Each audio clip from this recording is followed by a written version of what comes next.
శ్రీ కార్తీక పురాణము 22వ అధ్యాయం ప్రారంభం.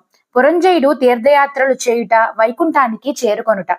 జనక మహారాజు అగస్త్య మహర్షిని యుద్ధంలో విజయం సాధించిన తరువాత పురంజయుడు ఏ విధంగా తన జీవితాన్ని గడిపాడో వివరంగా చెప్పమని ప్రార్థించాడు. విజయలక్ష్మిని వరించిన పురంజయుడు సదాచార సంపన్నుడై యజ్ఞ యాగాది క్రతువులు చేస్తూ దేవేంద్రుని వలె వైభవోపేతంగా రాజ్యపాలన చేస్తున్నాడు. విష్ణు భక్తితో కూడినందువలన సత్వగుణ సంపన్నుడై ప్రకాశిస్తున్నాడు. శ్రీహరిని ఏ ఏ కాలాలలో ఏ విధంగా అర్చించాలో తెలుసుకుని ఆ విధంగా ఆరాధించేవాడు. ఎక్కడెక్కడ ఏ ఏ క్షేత్రాలు భక్తవరదుడై హరి ఏ ఏ రూపాలలో వెలిసి అనుగ్రహిస్తున్నాడో యాత్రికులను మునులను అడిగి తెలుసుకునేవాడు. సదాచారులలోనూ సత్పురుషులతోనూ పేరెన్నక గన్నవాడై ప్రముఖుడై విరాజిల్లుతున్నాడు. ఎప్పుడు అవకాశం దొరికిందా ఏ క్షేత్రానికి వెళ్లి శ్రీహరిని సేవించుకుందామా అని నిరంతరం పరితపించేవాడు.